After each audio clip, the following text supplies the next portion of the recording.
Halo guys, kembali lagi bersama saya Johan di Juna Trading ID. Jadi pada kesempatan video kali ini kita akan membahas kembali untuk update dari pergerakan XAUSD atau gold ini sendiri ya teman-teman ya.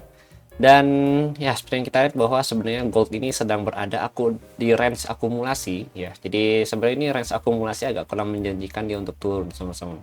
Ya karena posisinya ya di sini kalau kita lihat ini kan naik, dia akumulasi, terus dia naik lagi, akumulasi dikit, naik lagi, akumulasi lagi, naik lagi, dan ini dia terakumulasi di area ATH ya. Ini kan ATH dia. Dan yang buat saya kurang yakin adalah si candle yang hijau ini nih ya, yang gede ini itu berhasil closing di atas height yang sebelumnya teman-teman gitu. Jadi memang secara probability ya, kalau kita ngomongin secara technical ya, ini memang lebih cenderung dia untuk buat ATH baru lagi teman-teman gitu ya, selama dia belum bisa closing lagi di bawah 2670 gitu. Jadi kalau udah di atas 2670 itu baru di bawah 2670 ya, itu baru cukup aman lah kita untuk si seller ini sendiri teman-teman. Tapi kalau misalnya masih di atas 2670, apalagi di 2675 ke atas ini ya, ini masih jadi supportnya dia, ini agak bahaya sebenarnya, agak riskan juga untuk sell point ya. Jadi karena memang bisa aja dia spike liquidity atau sweep liquidity ya sebelum dia berbalik arah menjadi turun teman-teman gitu. Jadi memang kalau dibilang rejection, there is no good rejection from gold ya for now ya. Jadi harus agak hati-hati aja sebenarnya teman-teman gitu. Dan memang seremnya trading di ATH adalah kita suka dikasih banyak kejutan. Entah tiba-tiba dia naik, tiba-tiba dia turun ya kan. Nah itulah karakter pasar yang sedang berada di ATH atau ATL teman-teman. Jadi sebenarnya kalau kita mau katakan secara teknikal ya, teknikal dia naik ya, sentimen dia naik ya, but somehow ya si market ini bisa bergerak di luar kedua hal ini teman-teman gitu ya, yaitu adalah sentimen ya market itu sendiri gitu teman-teman. Sentimen market itu sangat sensitif, bisa berubah-ubah ya setiap waktu teman-teman gitu. Jadi memang ini agak berbahaya sebenarnya gitu, dan memang tidak direkomendasikan untuk trading gitu. Kalau kalian mau trading ya kalian sudah tahu lah resikonya apa gitu ya. Kalian harus paham dulu resiko lebih besar daripada kalian trading di luar harga ATH atau ATL gitu teman-teman gitu. Kalau ditanya bang, kira-kira boleh nggak sih kita ngebuy? Ya sebenarnya boleh. Intinya kalau mau ngebuy itu SL di bawah 2668 gitu teman-teman. Tapi ada indikasi dia swap dulu ke bawah baru naik gitu. Nah itu yang harus diperhatikan gitu teman-teman.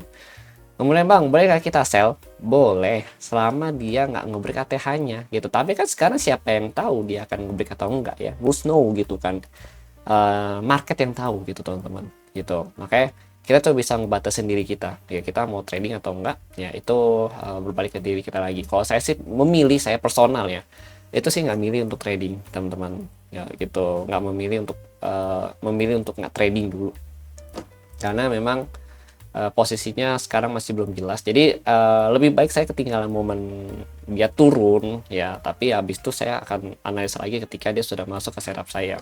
I think itu lebih menguntungkan gitu ya, walaupun kalau dia turun nih mantap, pasti dia langsung turun misalkan ke sini gitu kan, kita bisa dapat ratusan pip ya, untung banyak gitu kan.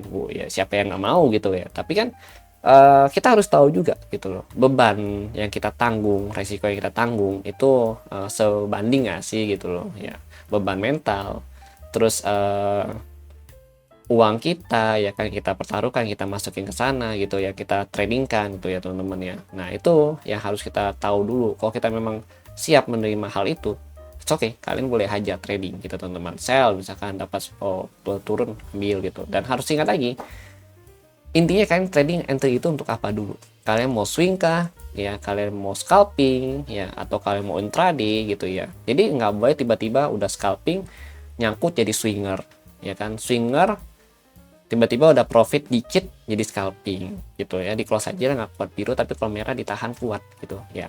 Gitu teman-teman, jadi harus ketahui dulu gitu. Atau udah swing nih gitu kan, tiba-tiba harga udah turun jauh misalnya ratusan pip gitu ya, udah turun jauh, tiba-tiba harga naik lagi, terus kena SL plus ya, SL plus tahu gitu di hold, di close aja. Nah itu yang saya ketahui dulu supaya trading kita tuh jelas arahnya mau kemana gitu teman-teman. Oke. Intinya memang kalau di sini kalau kita lihat memang buyernya ini masih kuat dan memang ada potensi dia untuk naik lagi ke atas gitu teman-teman, break ya. Targetnya di 2700 atau 2705 gitu teman-teman. Nah, kita mau coba cek OI data dulu ya.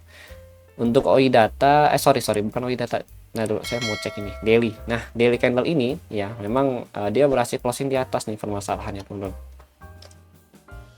Nah, dia berhasil closing di atas 2772 gitu. Sehingga memang yang ini ya.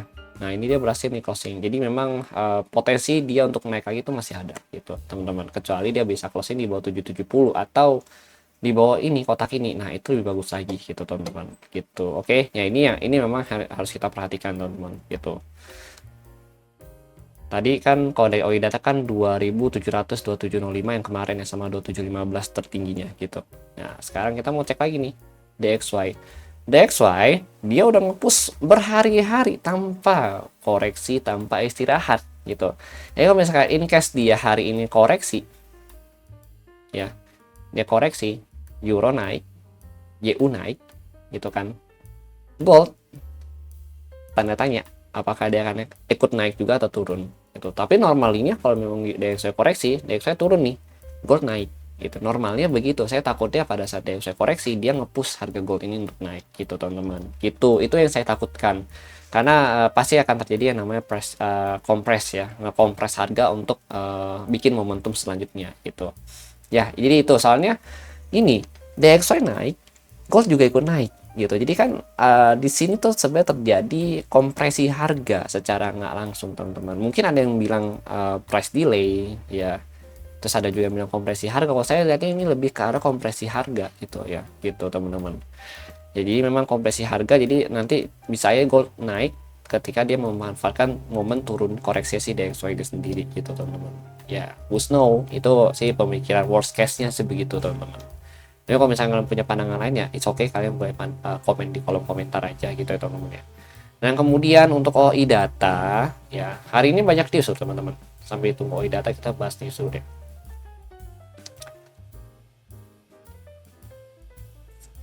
Untuk news hari ini ya, ini tadi ada CPI Euro ya. CPI Euro memang kurang bagus ya, dari 2,2 ke 1,7. Kemudian deposit facility rate ya, interest ECB interest rate decision ya, ini untuk yang bulan Oktober juga ada nih. Lalu ini ada memang euro banyak sih ya, 3,6 ke 3,4 gitu. Lalu ada core retail sales monthly sama jobless claim ya, ini untuk USD. Kemudian ada Fed manufacturing index juga, ada retail sales sama ECB conference ya.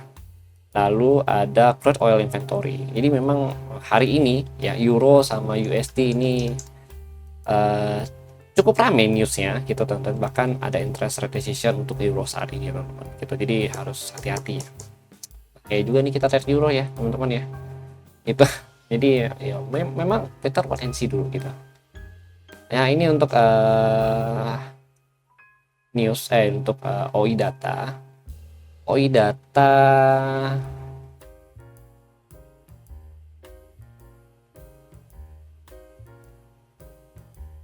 data sih masih kosong ya, tapi memang arahnya ini masih ke atas semua, teman-teman gitu. Arahnya masih ke atas semua, 2675 ya kan. Sini masih ada, kemudian 2615 ya, terus 2000 berapa, 2720 nih ada nih ya, 2720 ya, 2700 masih ya, kemudian 2710 teman-teman gitu. Tapi memang arahnya ini masih ke atas ya gitu, karena bagian sini masih kosong ya, dan bagian sini masih lebih penuh, teman-teman gitu. Artinya memang secara sentimen masih positif gitu, atau bullish sentimen dari si gold itu sendiri gitu, teman-teman. Oke ya, jadi itu sih ya ingin saya sampaikan untuk kalian. Gak banyak ya, ini memang DXY udah overbought banget untuk daily-nya ya, temen-temennya nih luar biasa sekali DXY ini gitu. Nah, untuk gold sendiri ini masih akumulasi ya, teman-teman. Sampai sekarang masih akumulasi di sini gitu. Ini paling dia akan main-main dulu di sini, teman-teman gitu. Oke ya, jadi mungkin itu sih yang ingin saya sampaikan ya. Terima kasih bagi yang sudah nonton, dan tetap stay safe trade ya. Pokoknya jangan terlalu gegabah atau FOMO gitu teman-teman. Oke, usahakan open lot itu sesuai dengan equity kita gitu ya. Terima kasih bagi yang sudah nonton dan sampai jumpa pada video berikutnya.